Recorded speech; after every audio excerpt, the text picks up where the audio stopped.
नमस्कार दोस्तों, स्वागत है आपका हमारे चैनल पर। आज हम JAC board class 10 math model paper का एमसीक्यू क्वेश्चन सॉल्व करने वाले हैं। तो अंत तक बने रहिए, आपके लिए काफ़ी हेल्पफुल होंगे। चलिए शुरू करते हैं आज का सेशन। पहला क्वेश्चन से है, एक्स स्क्वायर माइनस 27 का शून्यक क्या होगा। इसका शून्यक निकालना है, इसके लिए आपको इजी तरीका यूज करना है। तो यहाँ है एक्स स्क्वायर और -27 शून्यक फाइंड करने के लिए हमको क्या देना पड़ेगा, जीरो। अब क्या होगा, तो एक्स स्क्वायर ये माइनस से इधर ले आएंगे तो क्या हो जाएगा, प्लस। अब अगर एक्स अगर हम फ्री करेंगे तो क्या होगा, इधर √127 और 27 को जब हम ब्रेक करेंगे तो क्या होगा, +-3√3। एलसीएम विधि से आप सॉल्व करिएगा तो आपका क्या होगा, 3√3। और जब भी कोई स्क्वायर रूट ब्रेक होता है तो प्लस और माइनस में इसका आंसर आता है। तो इसका आंसर होगा option number B. Question number 2 है, यदि किसी बहुपद का ग्राफ एक्स अक्ष को 3 बिंदुओं पर प्रतिच्छेद करता है तो इसमें कितने शून्यक होंगे। तो इसका ग्राफ देखिए पहले, ये एक्स हो गया, यहाँ एक्स डैश होता है, ये वाई और यहाँ वाई डैश। बोल रहा है एक्स अक्ष को 3 बार ये कट करता है, तो 1, 2 और 3 जितने बार एक्स को प्रतिच्छेद करता है उतना इसका शून्यक होता है। तो इसका आंसर होगा ऑप्शन नंबर ए 3। ठीक है। नेक्स्ट क्वेश्चन से, दो परिमेय संख्याओं के बीच कितनी परिमेय संख्या हो सकती है। तो इसका करेक्ट आंसर होगा option number D, Anant. Infinite number of rational numbers हो सकते हैं दो परिमेय संख्याओं के बीच। ठीक है। अगला क्वेश्चन है, दो क्रमिक सम संख्याओं का एचसीएफ क्या होगा। तो चलिए लेते हैं दो लगातार सम संख्या। तो एक ले लेते हैं 2 और दूसरा 4। इसको अगर आप ब्रेक करिएगा तो क्या होगा, 1 इंटू 2। 4 को ब्रेक करिएगा तो 1 इंटू 2 इंटू 2।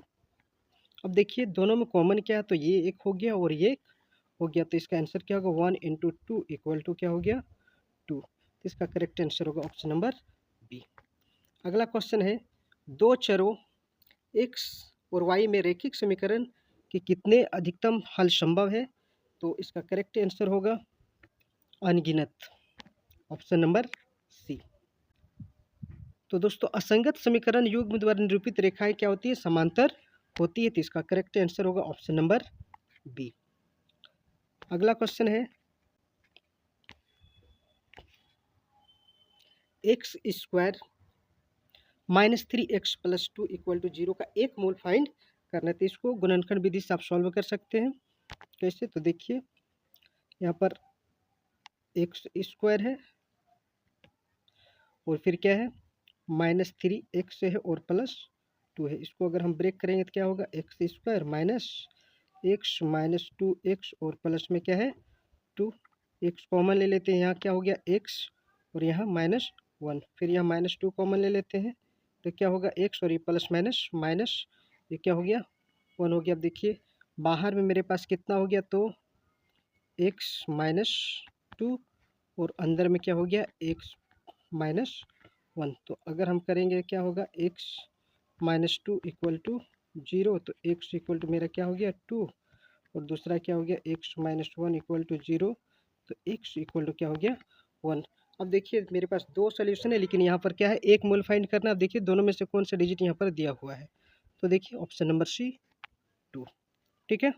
चलते क्वेश्चन नंबर 8 पर। अगला क्वेश्चन है, दो लगातार विषम धनात्मक पूर्णांक ज्ञात कीजिए जिनके वर्ग का योग 290 है। तो इस टाइप के क्वेश्चन को आप ऑप्शन से क्लियर कर सकते हैं।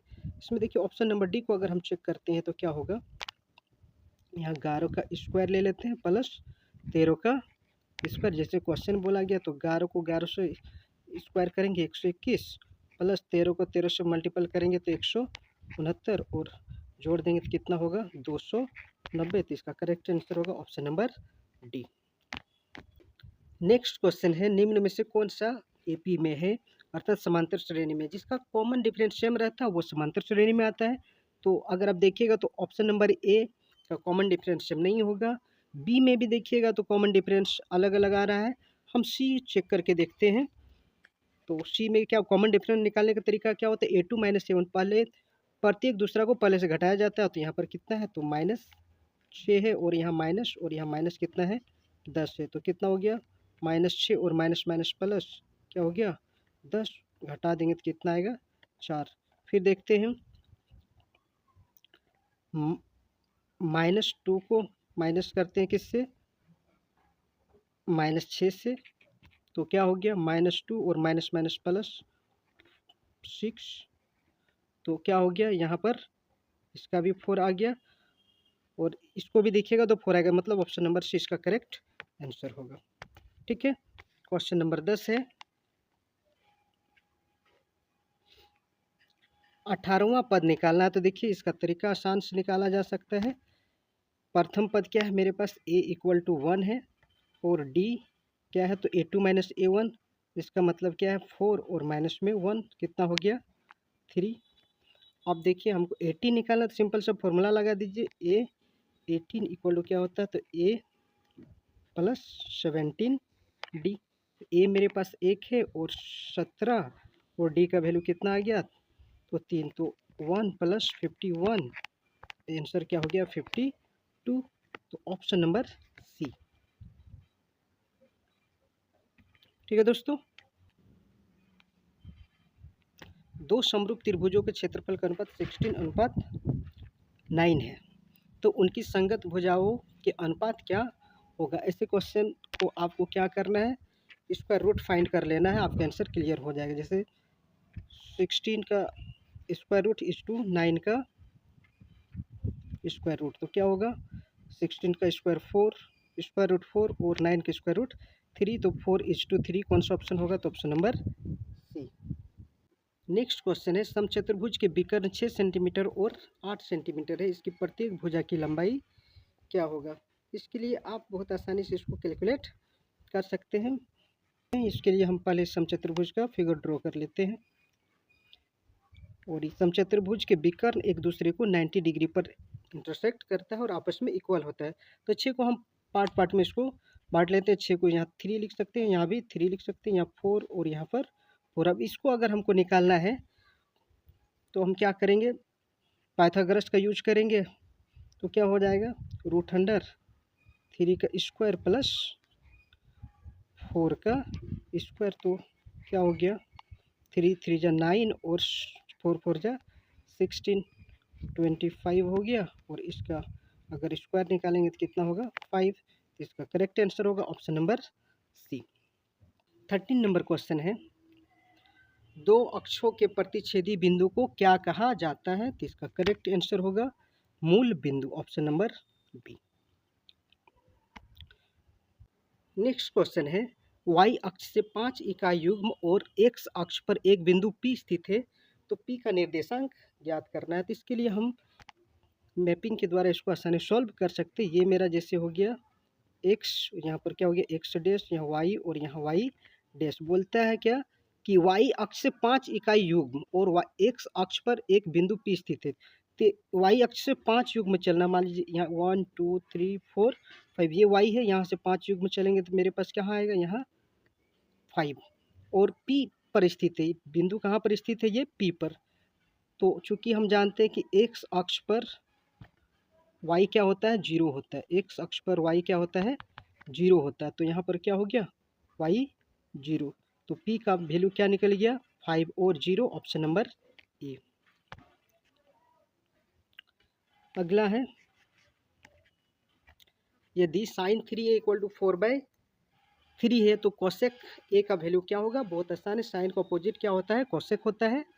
तो अगर ये sin 3a = 3/4 है तो कोसेक a का वैल्यू क्या हो जाएगा 4/3, option number A. Next question है, sec a + tan a × 1 - sin a का वैल्यू क्या होगा। चलिए सॉल्व करते हैं इसको। sec को कैसे लिखा जा सकता है, तो 1/cos a और प्लस 10 को हम क्या लिख सकते हैं sin a और बाय में क्या cos a। फिर यहाँ मेरे पास है 1 - sin a।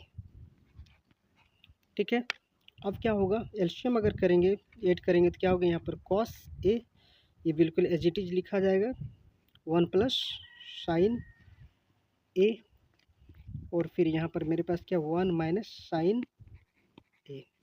मल्टीपल करेंगे तो कितना होगा 1 + sin a और 1 - sin a, तो क्या हो गया, तो a का स्क्वायर माइनस b का स्क्वायर, अर्थात 1 का square minus sin square a हो जाएगा।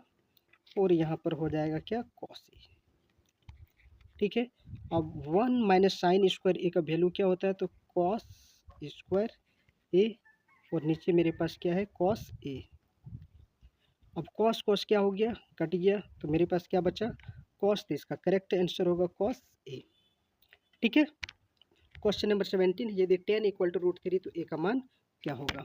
चलिए इसको कैसे निकालिएगा, तो यहाँ मेरे पास कितना 10a है और यहाँ पर रूट इक्वल टू √3 है, तो 10a और √3 का वैल्यू क्या होता है, तो 10 60 degree, 10 cancel, A equal to कितना हो गया 60 डिग्री। तो आपका आंसर क्या हो गया, option number B 60 degree.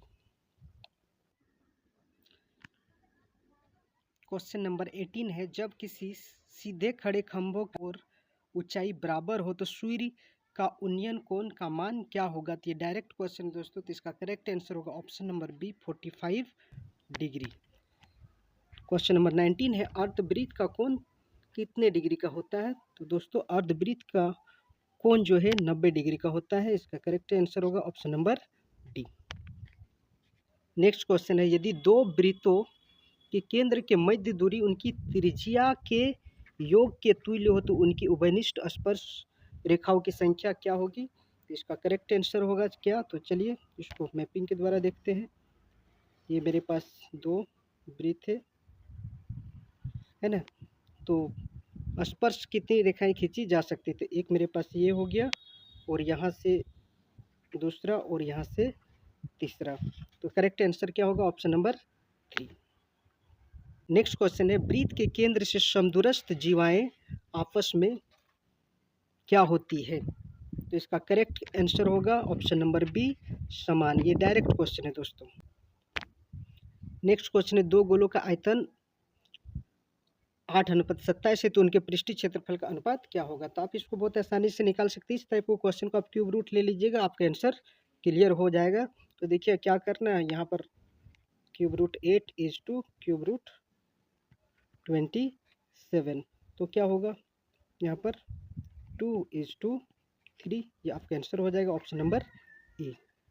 Next question है, किसी गोले का वक्र पृष्ठीय क्षेत्रफल 144 पाई वर्ग सेंटीमीटर है तो उसकी त्रिज्या क्या होगी। इसके लिए आपको फॉर्मूला लगाना पड़ेगा। तो क्या होगा, गोले का वक्र पृष्ठीय क्षेत्रफल का फॉर्मूला हो तो 4 पाई आर स्क्वायर, और यहाँ पर मेरा क्या हो गया 144 पाई। अब देखिए पाई और पाई क्या हो गया, कैंसिल हो गया। आर स्क्वायर इक्वल टू कितना होगा, तो 144 और बाय में कितना 4। आप आर को अगर आप फ्री करिएगा तो कितना होगा, स्क्वायर रूट आ जाएगा 144 और बाय में 4। तो देखिए 144 का स्क्वायर रूट कितना होगा 12, और 4 का स्क्वायर रूट क्या हो गया, तो 2 हो गया। काट दीजिए क्या आएगा 6, और ये मेरा आंसर क्या हो गया option number A. Next question है, एक सिक्के को उछालने पर चित आने की प्रायिकता क्या होगा। तो इसका करेक्ट आंसर क्या होगा, देखिए एक बार उछालने पर या तो हेड होगा या तो टेल होगा। तो मेरे पास NS कितना हो गया 2, और हमको निकालना क्या, हेड आने की प्रायिकता, तो हेड एक ही बार आएगा, तो इसलिए P इक्वल टू मेरे पास क्या हो जाएगा, PE इक्वल टू NE और बाय NS। तो क्या हो गया, NE मेरे पास 1 और NS कितना हो गया 2। तो इसका करेक्ट आंसर होगा ऑप्शन नंबर बी। ठीक है, अगला क्वेश्चन है, निश्चित घटना की प्रायिकता क्या होती है। तो निश्चित घटना की प्रायिकता हमेशा क्या होता है, एक होता है। तो इसका करेक्ट आंसर होगा ऑप्शन नंबर डी। ठीक है, नेक्स्ट क्वेश्चन है, एक पासे को उछाला जाता है तो सम संख्या आने की प्रायिकता क्या होगा। तो जब पासे को उछाला जाता है तो सम संख्या आने की संभावित परिणाम क्या होगा। तो देखिए टोटल संख्या कितना होता है पासे में, तो ये मेरा क्या बनाएगा NS बनाएगा। क्या हो गया 1 2 3 4 5 और 6। सम संख्या मेरे पास कितना है, तो देखिए ये NE बनाएगा मेरे पास। तो सम संख्या 2 4 और 6, तो टोटल कितना डिजिट हो गया 3। तो फॉर्मूला लगाइएगा NE बाई NS, तो क्या हो जाएगा 3/6। तो आंसर क्या होगा 1/2। तो ऑप्शन नंबर ए। ठीक है, अगला क्वेश्चन है, यदि x+2 3x और 4x+1 समांतर श्रेणी में हो तो x का मान क्या होगा। तो इसको आप ऑप्शन से सॉल्व करिएगा तो काफ़ी आसान हो जाएगा। देखिए समांतर श्रेणी में कॉमन डिफरेंस सेम होता है, तो इसके लिए अगर हम यूज करते हैं ऑप्शन नंबर सी, x के जगह पर अगर 3 रख के देखते हैं तो इसके जगह पर क्या होगा, तो इसके जगह पर मेरा क्या होगा, 3 रखेंगे तो 3 और 2 5 हो गया। फिर इसके जगह पर रखेंगे तो 3 3 जा 9 हो गया, और फिर इसके जगह पर रखेंगे तो 3 4 जा वो 12 और 1 13। अब देखिए इसका कॉमन डिफरेंस कितना है, 4 4 का डिफरेंस होगा। ठीक है, अर्थात मेरा ऑप्शन नंबर सी करेक्ट होगा। ठीक है, अगला क्वेश्चन है 6 8 9 x तथा 13 का माध्य दिया हुआ है। तो इसको पहले माध्य का सिंपल सा फॉर्मूला जब आप क्लास 9 में पढ़े होंगे तो इसको क्या करना होता है, पहले जोड़ लिया जाता है। तो देखिए क्या करना है, 6 + 8 + 9 + x और प्लस में कितना हो गया 13। टोटल डिजिट कितना, 1 2 3 4 और 5 डिजिट है, और यहाँ मेरे पास कितना हो गया है इक्वल टू 10। माध्य दे दिया है 10। अब जोड़िएगा तो कितना होगा, देखिए 8 6 14 14 26 और 3 23 और 13 36। तो यहाँ पर क्या हो गया 36 + x इक्वल टू क्रॉस ले लीजिएगा तो 5 10 या 50। ठीक है, 5 10 या 50। तो x इक्वल टू मेरे पास कितना होगा, तो 50 माइनस में 36 घटा दीजिएगा तो कितना होगा 14। तो ऑप्शन नंबर सी इसका करेक्ट आंसर होगा। 29 नंबर क्वेश्चन है, दिए गए संख्या का बहुलक निकालना है। तो बहुलक का क्या होता है फॉर्मूला, जिसका रिपीटेशन सबसे अधिक बार होता है वही उसका आंसर होता है। तो देखिए इस जगह पर 2 का रिपीटेशन सबसे अधिक बार है, इसलिए इसका करेक्ट आंसर होगा option number A 2। Last question है, दिए गए संख्या का माध्य का मीडियन फाइंड करना है। तो इसके लिए आपको पहले क्या करना पड़ेगा, संख्या को आरोही क्रम में लिखना पड़ेगा। चलिए आरोही क्रम अगर हम लिखते हैं तो पहले क्या होगा, 7 है 8 है 9 है 10 है 11 है 12 है और 15 है। ठीक है दोस्तों, अब इसको आपको कुछ नहीं करना है, दोनों तरफ से देखिए ये विषम संख्या का माध्यिका निकालना है, इसलिए आप इधर से भी हटा दीजिए 3 और इधर से भी 3 हटा दीजिए। तो देखिए मिडिल में जो डिजिट आ जाता है वही इसका करेक्ट आंसर होगा। तो ऑप्शन नंबर ए इसका करेक्ट आंसर होगा 10। ऐसे ही वीडियो के लिए आप हमारे चैनल पर बने रहें, और आपको अगर ये वीडियो हेल्पफुल लगे तो इन्हें सब्सक्राइब करें, शेयर करें और बेल आइकन को हिट करें। Thank you.